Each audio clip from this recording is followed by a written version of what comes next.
Good morning, good morning, good morning.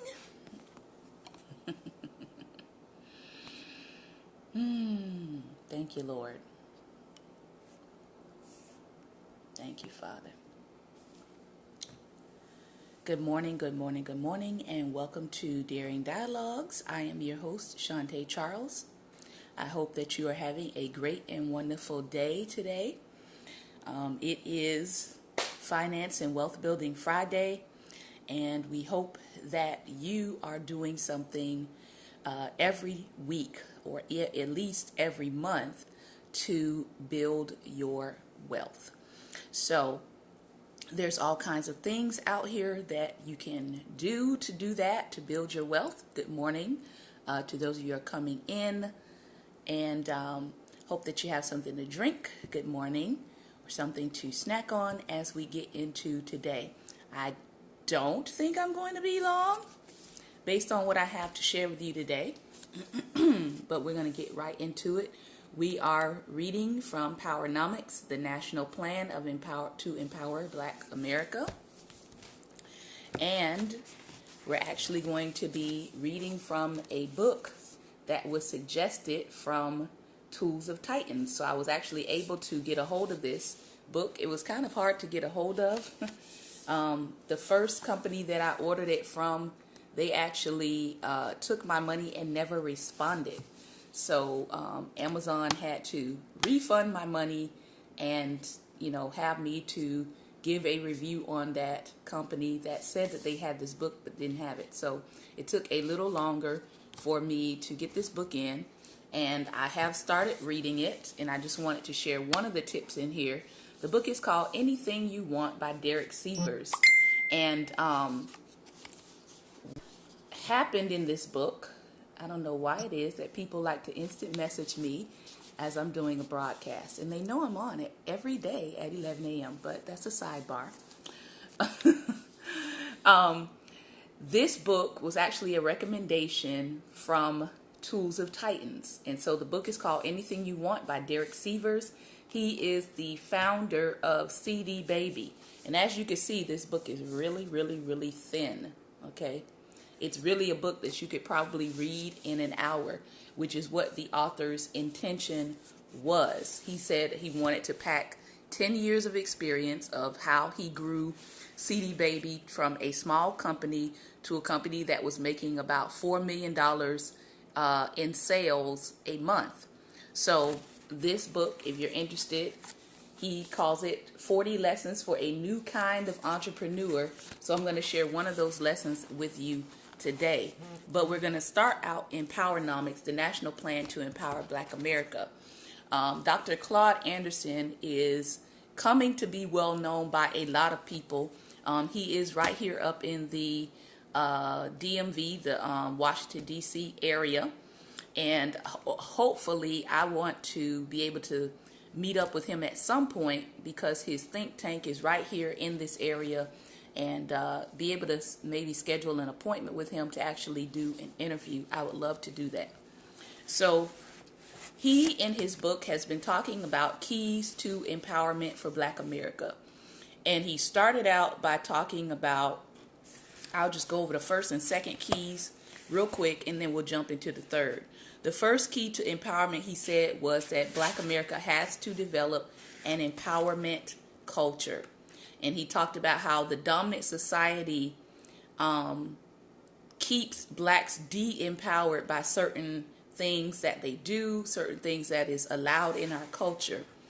And the second key he talked about was a group vision, having a group vision. And he talked about just historically, good morning, Apostle, how other groups that come to this country, even though they get along, relatively with other groups, they don't really let up on their group vision. They don't really let up on their cultural vision for how they see themselves as a cultural group and what they desire for their group to accomplish while they're in this country. So he talked about the need for Black America to return and develop a group vision. So the third key to empowerment today is what we're going to talk about. And he says the third key to empowerment is 2 supportive powernomic paradigms that can function as windows through which Black America's view of the world is further refined. We must not underestimate the importance of having paradigms that guide us to see, think, and behave as a group based upon our own self-interest. And one of the things that he specifically continually talks about, and all you have to do is look around, so it's not like he's sharing something that you cannot see and observe in our culture, right? He's talking about the fact that other people groups behave in their own self-interest. But I'm going to tell you this, and clearly, good morning, Bespoke, clearly we can see it in our culture just even this past week, that when Black America does try to behave in their own self-interest, or when Black America does come together on an issue that they feel is of importance, it gets shot down. Case in point, most of you have probably heard about the whole controversy around Shea Moisture products, right? Well, people keep saying, well, why are Black women having an issue? Why are Black women complaining about the commercials or whatever, right? The point that Black women are making is Black women are the base customers of your product. Black women are the reason why your product actually has a name as it is. So why would you continue to put out things, right, that's going to ignore your customer base while you say you're trying to draw in more customers? That does not make business sense, to alienate your customer base while trying to draw in more customers. Okay? And the minute that Black women came together on this subject matter, all of a sudden everybody started shooting it down. Everybody started saying, why are these women complaining, as if they did not have a valid complaint. Okay. Exactly. Even the descriptions on their products for Black women. I use Shea Moisture Black African soap. Okay. And so if you are telling me that your product is for and designed for Black women, then design your product for Black women. But there's nothing wrong with you opening a subsidiary part of your company to draw in more customers. There's nothing wrong with that.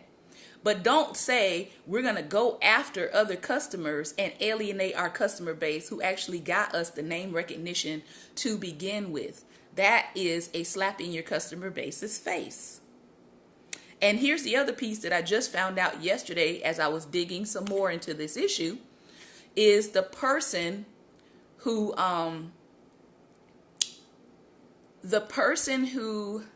designed the commercial, right, is a white male.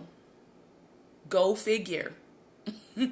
I mean, he's a well-known white male, right? He's well-known, but might you have wanted to hire someone who actually understood your client base and what your goals were for your commercials? Then you would not have had this whole fallout, because you have someone in trying to design a commercial that's supposed to satisfy your customer base and the people you're drawing in. So this is why I tell people, especially when it comes to arts, when it comes to branding, when it comes to marketing, these things are important. It is important who you have on your team to make sure they understand your needs, and you don't wind up getting sabotaged because they don't understand your needs. They don't understand your clientele. All right? So that's just a little sidebar. He says, we must not underestimate the importance of having paradigms that guide us to see, think, and behave as a group based upon our own self-interest. These 2 paradigms are what he calls ethno aggregation, and vertical integration. I'll say those 2 again. Ethno aggregation and vertical integration. They align with the Powernomics vision for Black America and shore up intergroup deficiencies and counter the most insidious aspects of cultural racism and inappropriate behavior. They are specifically designed and engineered to further shape and guide the behavior of Black people in the 21st century. The old civil rights paradigms, he says, no longer make sense in a competitive pseudo colorblind society. They're not grounded in reality. They have encouraged and prepared blacks to compromise rather than to compete. Jeff Gates, in his book Ownership Solution, helped define the role of a paradigm. He stated the word paradigm came from the Greek word pattern, and it was used by Plato to describe a basic form or image compassing one's fate and fortune, determining one's destiny. In other words, paradigms are deeply held assumptions or values that operate like models, templates, or patterns. They shape what we see in a cultural and racial context.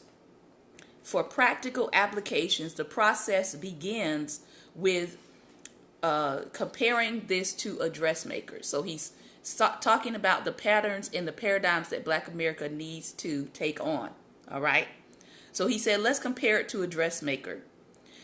It begins with the dressmaker's vision of the garment he or she wants to create.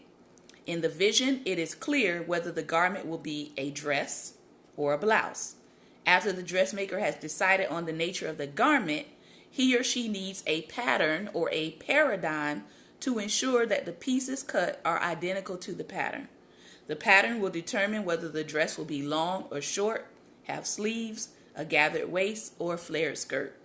The pattern ensures that all the dresses made from it are the same. Likewise, Powernomic paradigms will shape our thinking and behavior and establish a consistent group mindset and guide Black America's collective decision making. They will reduce conflicts, establish a stage upon which we can act out our respective roles.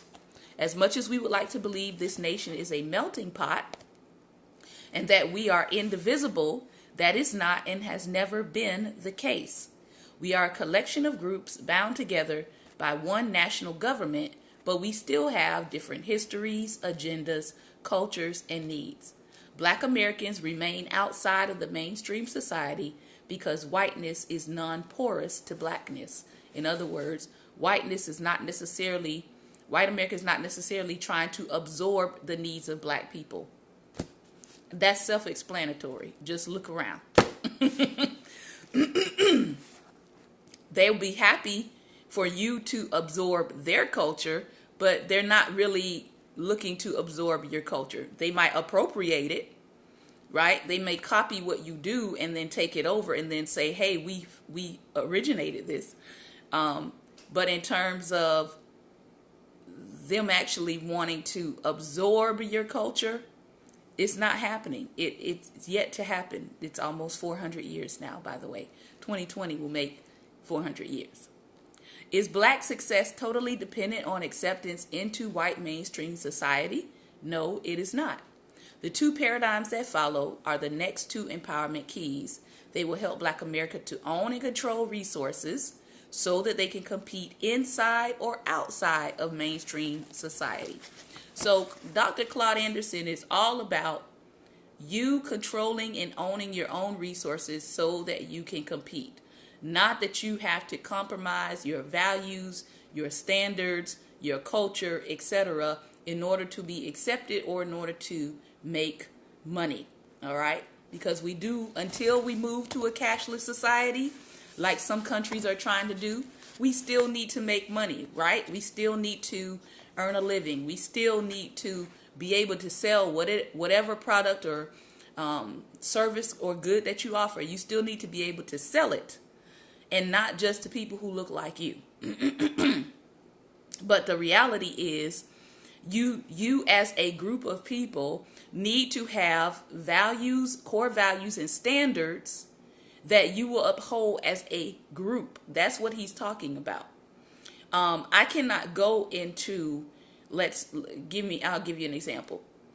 In my community here, right, I would probably say within not even a mile, there's at least 4 different nail salons, and all of them are Asian owned. And I live in a mixture neighborhood. I mean, my community is maybe 60% white and maybe 40% everyone else, meaning Arabic, Black, Asian, etc.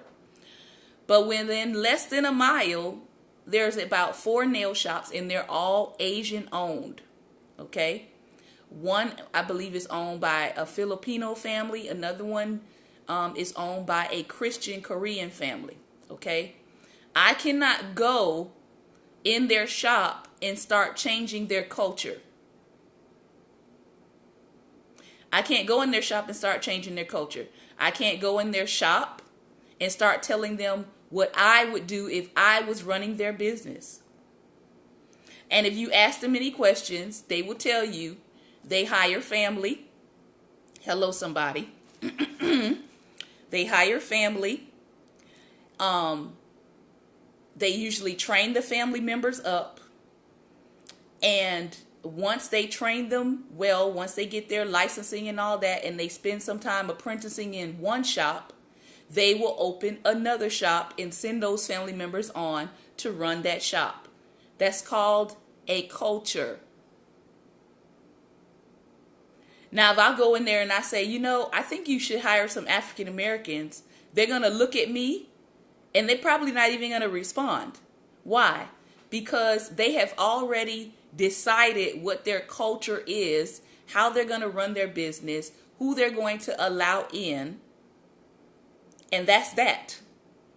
And they don't slow down and they don't stop and they don't say, well, maybe we should, consider another model. No, they already have their model set up. And that's why they're dominating in that particular area. All right.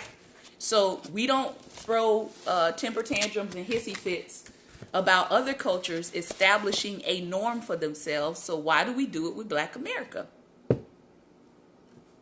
That's a rhetorical question, by the way.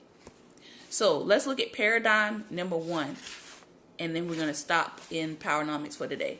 Paradigm number 1 is ethno aggregation. Ethno aggregation is best described as the voluntary concentration of individuals and their resources around their ethnic or language commonalities for the purpose of improving their economic and political competitiveness. I'll say it again.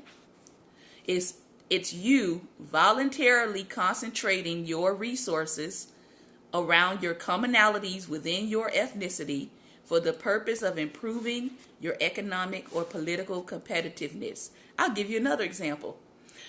Put some hearts on the screen if you have a Dunkin' Donuts in your area. Put some hearts on the screen.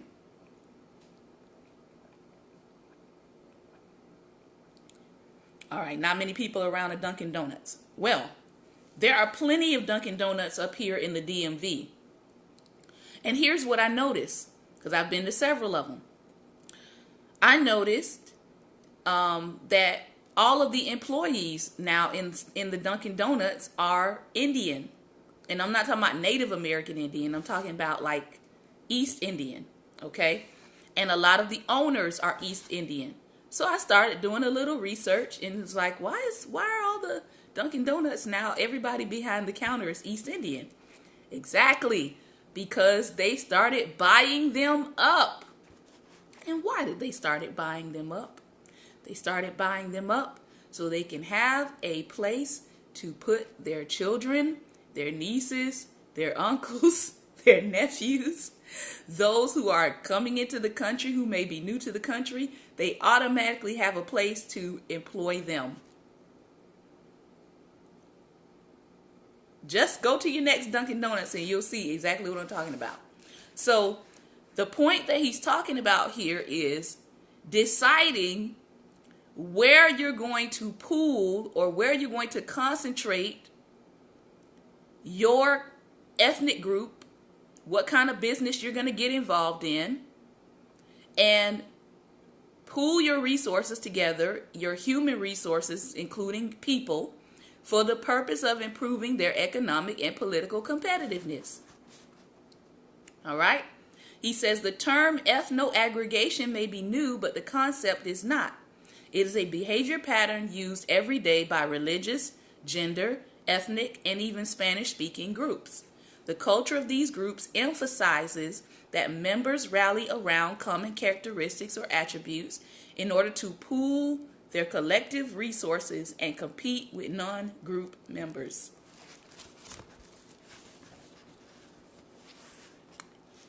See, he's the only black owner of a Dunkin' Donuts. I'm not surprised because they have gotten a monopoly on that particular thing. And to me, it was a smart move. It is a smart cultural move. Why? A lot of people love Dunkin' Donuts. There are enough people that love Dunkin' Donuts and love coffee enough for that business to keep going. And it's already a well-known American brand. So they don't have to come in and start a business from ground up and rebrand it. They just buy Dunkin' Donuts out. And it's a well-known American brand that people are going to go to and buy until you walk in there and you're like, where'd all the Americans go? Not saying that they're not Americans, but the idea has been for so long that that is a quote-unquote American brand that when you walk into Dunkin' Donuts, you don't expect to see all Indian people behind the counter, right? There are certain businesses where there's blacks working there, there's Spanish-speaking people working there, there's Asian people working there, and there's Indians. But in the Dunkin' Donuts, not true anymore. Almost everybody behind the counter is Indian. Don't believe me? Go visit some of your Dunkin' Donuts and you will see. So I'm not trying to disparage what they're doing. I'm trying to give you an example that they were very smart in picking up an American brand, something that's already well established, and they now have a place that as they have children and as they, those children grow up and matriculate into high school and college, etc., they already have a place to employ their children. They don't have to worry about or hoping for, right, their city to decide to come up with a summer program for their children to have a job. Like a lot of parents, they kind of wait for their community to say, okay, is there a summer youth program to get my kids started in business? I know I went through a summer youth program when I was like 13, 14, okay? And it was a way to keep us out of trouble. Those kids that were interested in going into the workforce, they would ask you, what do you want to do when you get older? What interests do you have? I told them that I possibly wanted to be an architect and go into teaching. So they gave me a summer work program job working at a school as a teacher's aide, as an assistant for a teacher. So this is a better model because they're not waiting for the government. They're not waiting for their community to decide what they're going to do with their kids for the summer. They already have a place for their children to work. Same thing with the nail salons. Some of those kids are going to be in there working. They're going to be in there either cleaning up, or they're going to be taking appointments at the front desk, or they're going to be answering the phone. They're going to be doing something where they're going to be earning coin. So, again, we have to think smarter. Not harder, but smarter. According to the Powernomics plan, the primary purpose for ethno aggregation is to convert disaggregated black individuals and groups into a national team to concentrate their resources. The more concentrated their resources, the greater their impact and competitive advantage will be. For Black Americans, this paradigm is important because it can directly reverse past conditioning and is the antidote for the Willie Lynchism syndrome. Anybody ever heard of the Willie Lynch syndrome? Some people say it's not real and that it was a letter that somebody put out. A person admitted that they actually put the letter out. But the reality is there were and there are books on how to break a slave in that had some of those same principles in it. Okay, I have some of the letters. There are actual books. There were actual books around how to break in a slave and how to turn him into an Nigger. So that is true. Okay. So he's talking about we have to reverse past conditioning, right?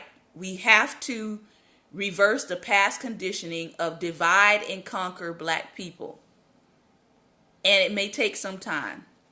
And as we see, it's still taking time. Ethno aggregation encourages blacks to unify as a people and as an alternative to seeking unification with other groups. It encourages blacks to pool their resources. A fist has greater impact than 5 separate fingers, but a scattered group is like separate fingers.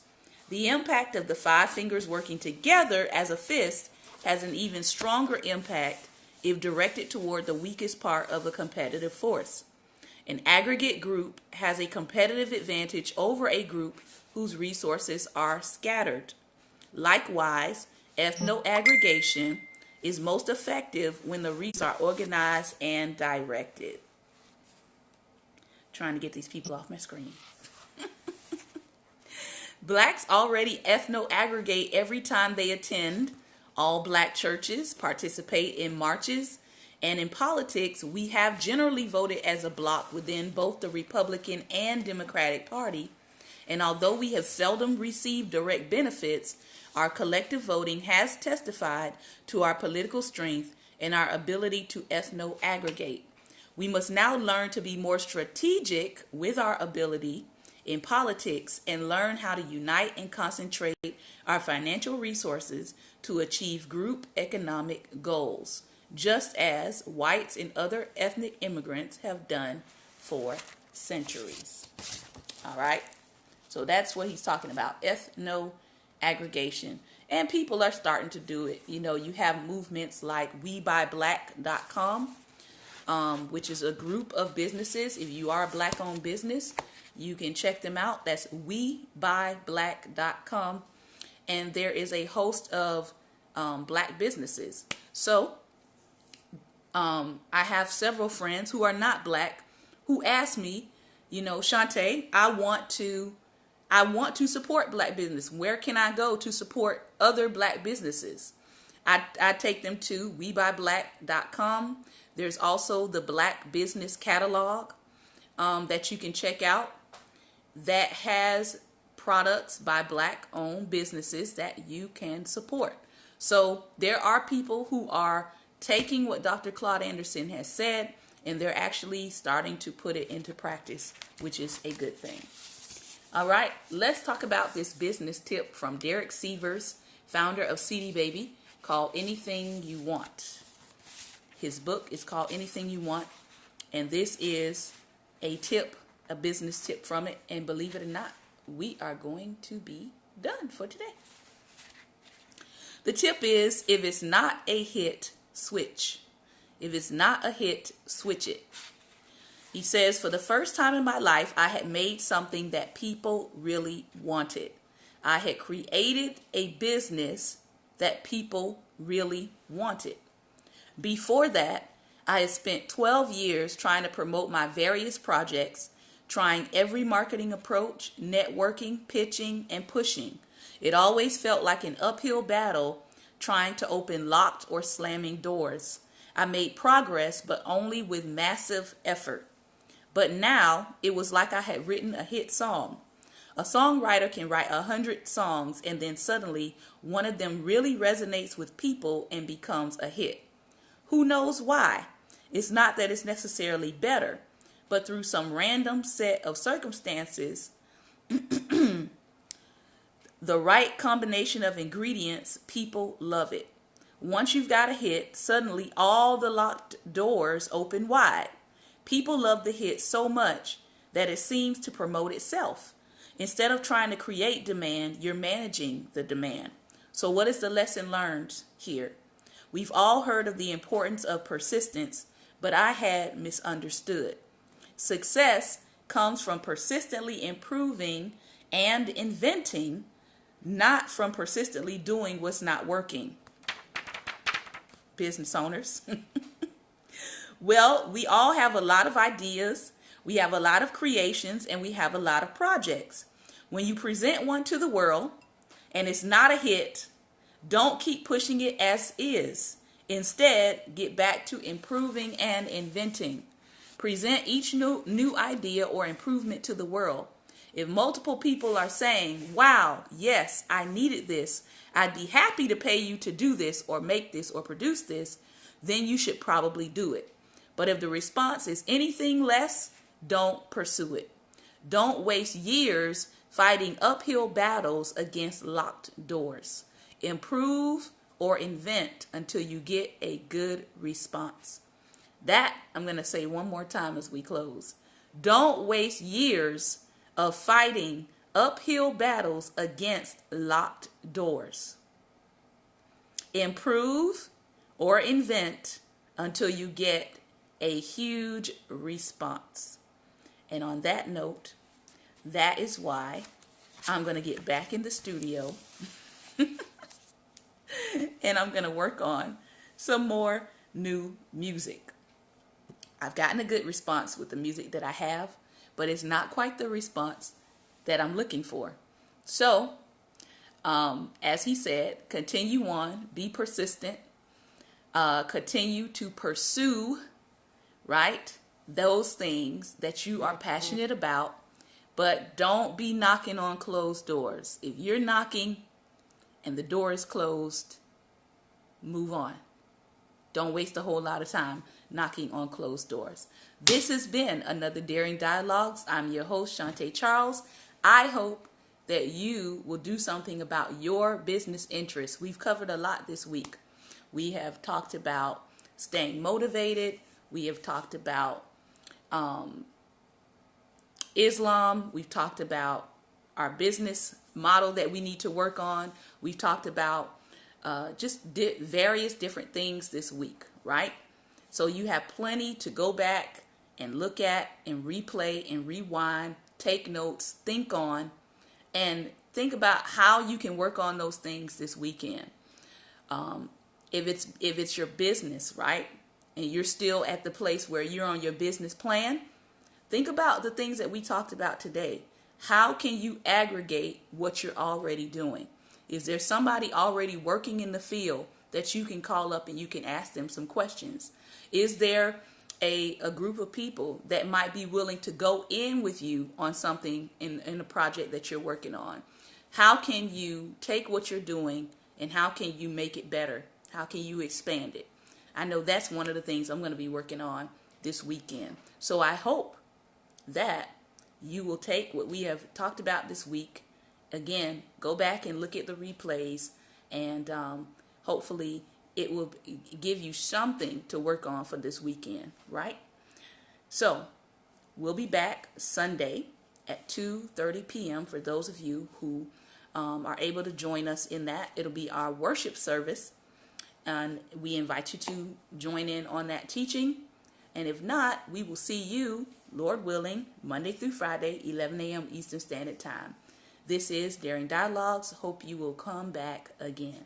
Take care and God bless.